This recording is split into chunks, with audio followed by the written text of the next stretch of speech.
The more things change, the more they stay the same, it seems, as I've recently moved to a new city, begun a new job, started living on my own during the work week while staying in a little basement apartment, gone out to a new venue, which is in this case a church, taken in a new artist, and somehow the last part of that story all starts with my friend Tom Monahan, who tipped me off after seeing Ettore Buzzini in another town the night before. Tom, my friend whom I met at the Albino Skunk Music Festival, where Ettore and his band are playing this fall. It seems that moving farther away from Albino Skunk does not mean that I left its orbit, which is just great in my book. Another constant is Daniel Coston, a steadfast friend of this podcast, who lent us his photos of our guest, Ettore Buzzini, when he played with his band at St. Martin's Church in Charlotte recently, where I enjoyed getting introduced to Ettore's music in a performance that was part of a series put on by the Charlotte Folk Society. Almost immediately after this episode is published, Ettore Buzzini opens for Scythian in Galax, Virginia, which syncs up perfectly with the episode I'm producing next in this series, taking from a conversation I had with Scythian at this year's Merlefest. Just days ago, when I became aware of the two playing together, I couldn't help reaching out to Ettore to arrange an interview very quickly, and thankfully, he agreed. In this episode, we get to know more about the young banjo phenomenon from the Queen City, his style of what he terms transcendental bluegrass, which you're hearing now with his song Flowers from his forthcoming album Blue, Blue, Blue. It's drawing from a melody by classical composer Franz Liszt. Ettore also gives us insight into the bluegrass scene in his hometown and talks about his love for Earl Scruggs, as well as working to bring a wider range of emotions to his bluegrass compositions. All that and more, including more of Ettore Buzzini's music along the way. I'm Joe Kendrick, welcoming you to our episode on Ettore Buzzini here on Southern Songs and Stories. Tenderly falling from heaven above, the heart-beating roses, passionate love, in the brightest colors, the deepest hues, in the whole world over, from here to the moon. If I had every flower paint a picture of you, there wouldn't be enough for all I love. Oh, there wouldn't be enough for all I love about you.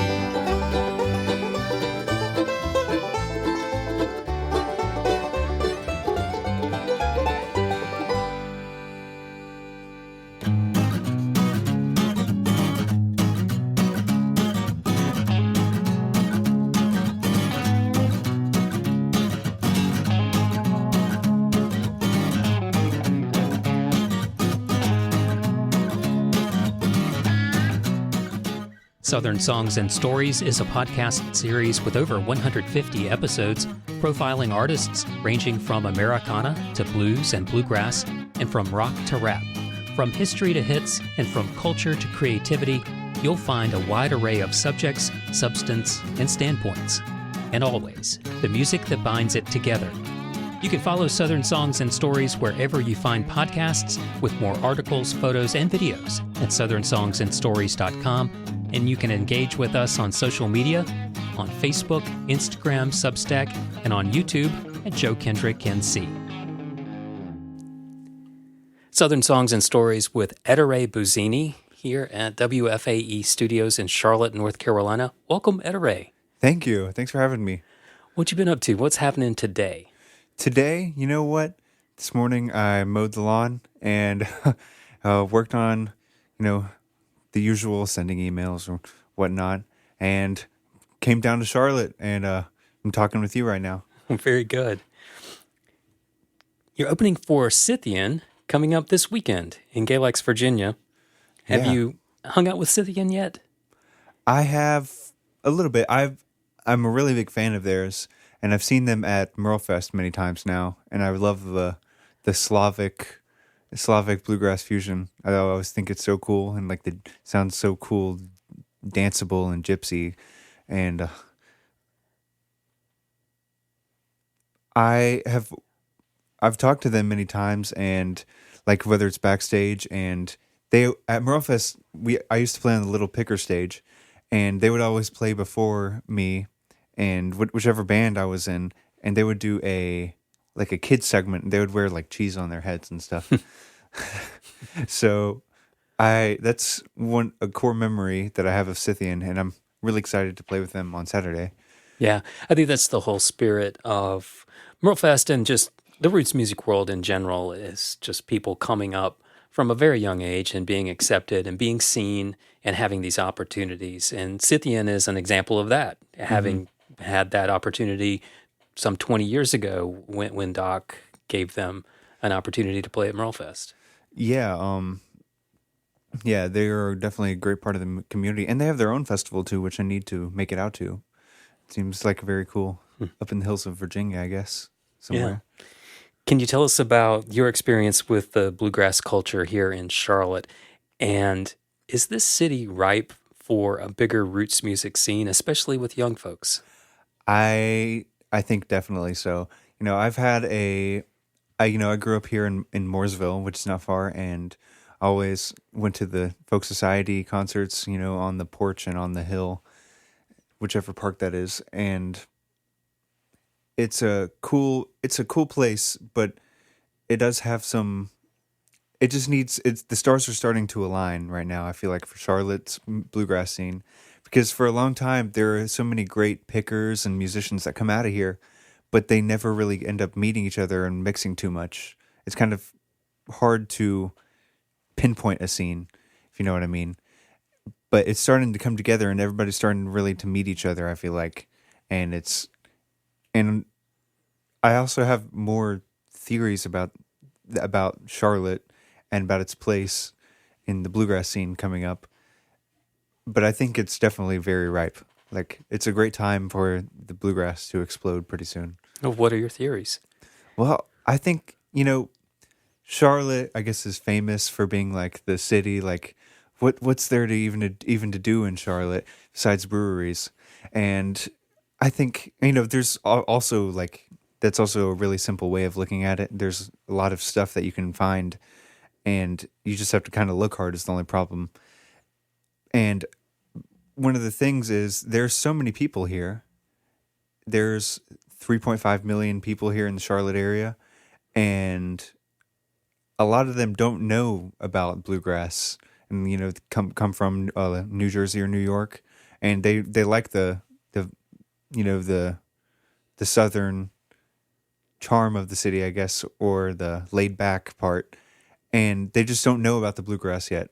And I think once that's just a integral part of Charlotte that is not well known right now, and it's going to become that way more and more. I feel like kind of like Asheville's a big bluegrass city now. Yeah, it's ground zero in the mountains, of course, but often people don't associate Charlotte with music, period, or maybe not roots music, especially. Yeah, and it's interesting because so many people come out of Charlotte, and a lot of great pickers like Terry Bauckham, Earl Scruggs, and banjo players, at least.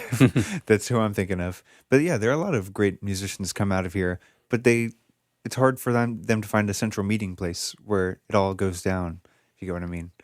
So you've got, you take part in the Bluegrass Jams at Smokey Joe's, I know that. Yeah. Do you have any other regular gigs or anything going on?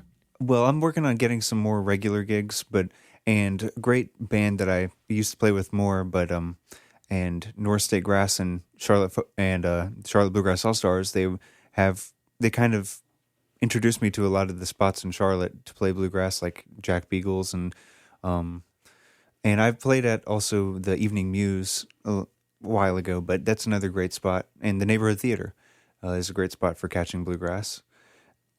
And so, yeah, I do want to shout out those guys because they kind of helped introduce me to the scene in Charlotte. But those are some places that I played recently and like to get back to pretty soon. Can you help us understand your style, which you call transcendental bluegrass? Well, yeah. I guess I'll start off by saying the first part of that word, trad, which I always love the passion in traditional bluegrass and the drive, and what makes you fall in love with it at first. And what my first musical hero was Earl. So I still have instilled in me the drive that I love so much about Earl and those early bluegrassers, and that has kind of been meshed together with my love for classical music, which I started listening to about 4 or 5 years ago, and I started incorporating it into my playing and then also into my songwriting. I feel like is classical inspired, and I've been experimenting with some classical forms and stuff like that, and more classical musical elements like the harmony and stuff like that. Yeah, so tell us about writing music like Birth of Eros, which was instrumental in helping you win at Freshgrass. Yeah. So the process of writing the Birth of Eros, and this was one of the first kind of classical-esque pieces and songs that I wrote. It started out with, I had a cool, as a lot of instrumentals start out just as a little nugget of music that you have in your head. And I had also read somewhere just the words, The Birth of Eros. And I was like, man, that would be an awesome banjo tune. And I Googled the backstory behind it, and it actually has a cool backstory. And not backstory, what the Birth of Eros is, the legend in Greek mythology. And it's about Eros being born in the underworld and laid by Night, the goddess of night, or expression of night, however you would say that. And I took that, and with the inspiration for the bluegrass song and that little nugget, I was able to lay out the whole kind of song. And it took a while, but I had gotten pretty close to finishing it when I got an email from Freshgrass, and they invited me to come up and compete, and it sounded like a great deal to me. And you had to have one original banjo piece though, and I had not written one until that. I had written a lot of songs with words, but it would be a lot more fitting to do the banjo song at a banjo contest. And that kind of gave me the deadline to finish the piece, and that's how I got that piece, pretty much. And that kind of opened my doors to a lot of classical-inspired songwriting that I've been doing since. It's called The Birth of Eros.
you wound up conducting that song for your high school band. Yes, that was awesome. It was the Mooresville High School Pride in Motion marching band, and they're actually in band camp right now, I think.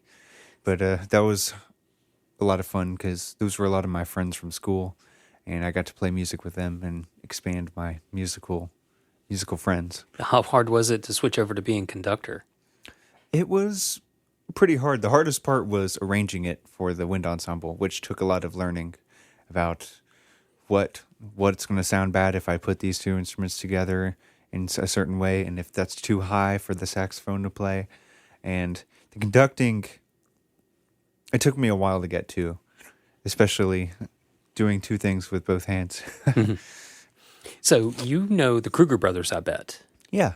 And they've got a lot of experience with classical forms. The Yeah. Transatlantic Orchestra. Yeah. Yeah. They're a really cool band, and really cool that they live so close in Wilkesboro.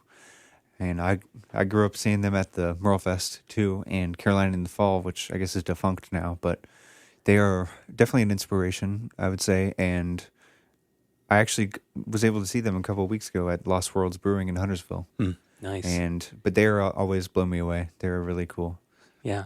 It's maybe not the first adjacent kind of musical genre that you would associate with bluegrass, but I think the Krugers have shown that it's quite viable, and there's a lot of touchstones, a lot of points of intersection between the two. How do you weave that? How do you envision those two forms marrying in the music that you're making? Well, I definitely have a vision, I would say, and I'm still working on writing kind of my first concrete example, but The Birth of Eros and Mazeppa, which you heard, are both a part of that. And what my vision is kind of, classical music also has a lot of the times the same kind of intensity and drive that bluegrass does. This is one of the reasons why I was drawn to it. And my kind of vision is, the thing with a lot of classical music that I love is there's this contrast a lot of the times between the very beautiful parts and the very intense parts. And it's a lot of going like this, well, a waving motion for those listening to the podcast. And I would say, I imagine it like waves, like the peaks are the intensity and then it lulls down and gives you a chance to rest but enjoy the beauty in that moment too. And I'd like to really see that play out over a whole show. And what I've been working on is with Mazeppa and Birth of Eros and some other songs that I've written on creating a whole show kind of deal where all the music is interconnected. And there's a lot of contrast and stuff. But it also draws heavily on the classical forms with the sound. It'll sound like it'll be a 4-piece bluegrass band. It'll be, or maybe 5-piece if I have the money. Right. But gotta pay the band. Yeah. Ettore. Yeah. And so my vision is the bones of both bluegrass and classical with that skin of bluegrass. Well, I think of it more as a seed, a seed that's kind of taken from the classical, and it grows up and becomes a plant that's like a bluegrass. It looks like a bluegrass plant, but the structure is classical structure and harmony. And I think that's my vision. And I think I was kind of getting close with Mazeppa, and which is with the full band and stuff. I love to see sort of cross-pollination between genres. That's just really where innovation lives. I think how we got bluegrass for sure. Exactly, bluegrass itself is a prime example. Thinking about other North Carolina artists in a genre that incorporates classical that you wouldn't see coming, like if you've ever heard of Fancy and the Gentleman from Asheville, a country band that incorporates a lot of classical elements. And that, to me, seems even farther afield than linking up bluegrass with classical. Yeah, for sure. Yeah. And let me think. Yeah, there are a lot of artists. I mean, you mentioned the Kruger brothers, and the Punch brothers have a similar thing to the Kruger brothers, I feel like. Oh, yeah. And there's a lot of good stuff. And there's a lot of inspiration to be had from other music.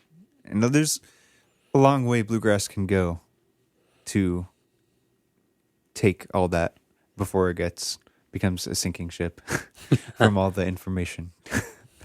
Well, how do you mean from all the information? Well, I guess it's kind of it's I guess that's that's a kind of a popular but maybe a hot take, I guess, but not really. I mean, a lot of people like at a certain point the music becomes too much for the audience to understand, especially on the first go around, and to really appreciate. And I think, bluegrass, there's definitely a point where that happens, but I don't think bluegrass it's got a lot of appeal to it that people can relate to. And you can really expand it a lot as long as you remember that it's got to appeal and it's got to sound good. It can be very complex. Yeah.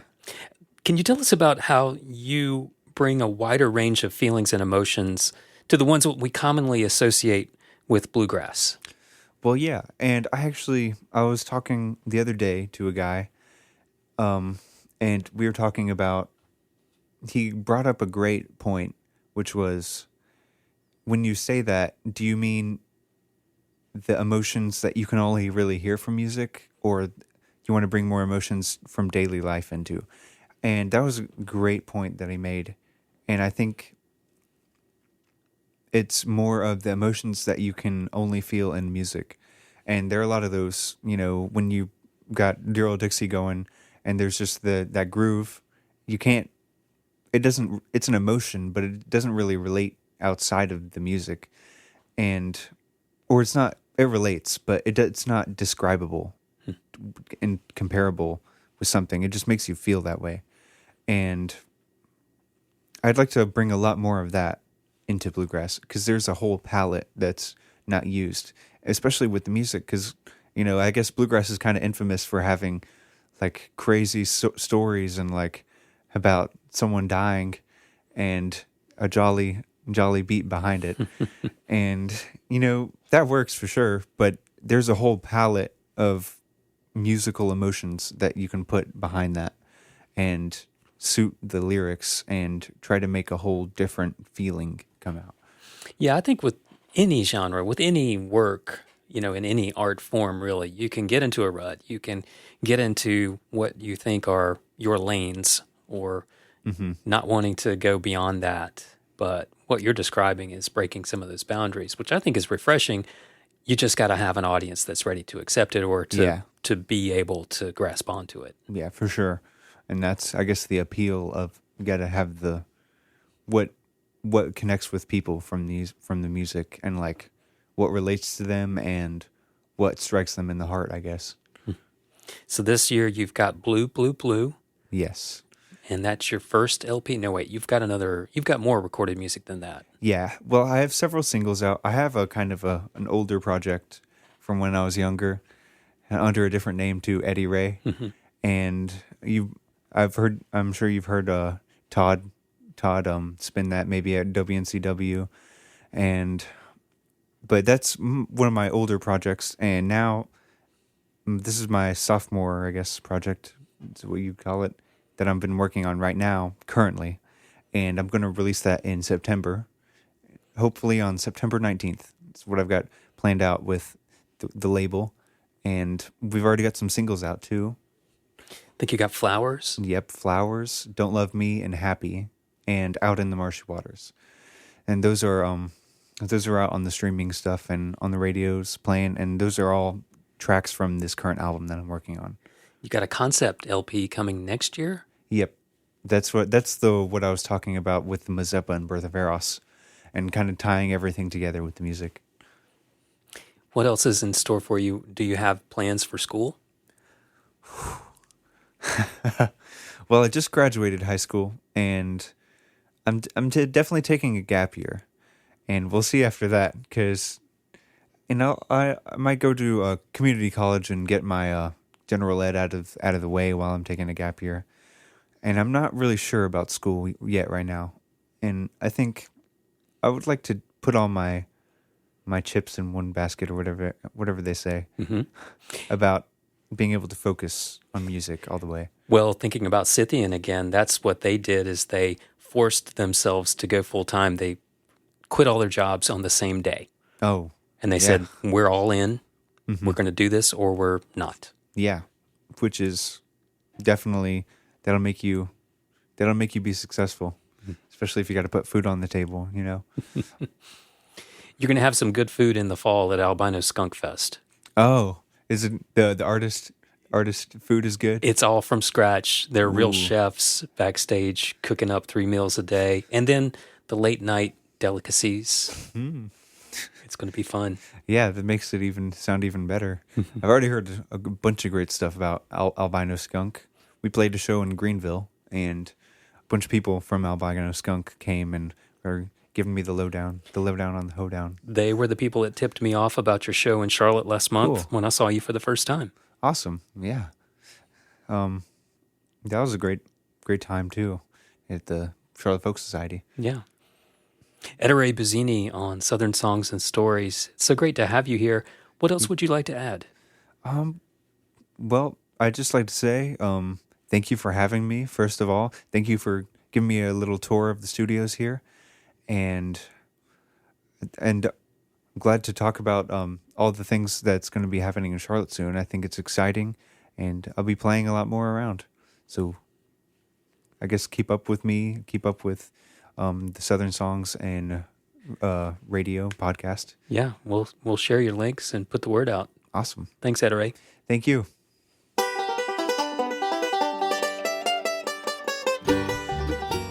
Wrapping up our time with Ettore Buzzini with the song he mentioned in our conversation, his take on the Flatt and Scruggs classic Dear Old Dixie, taken from his album Blue, Blue, Blue.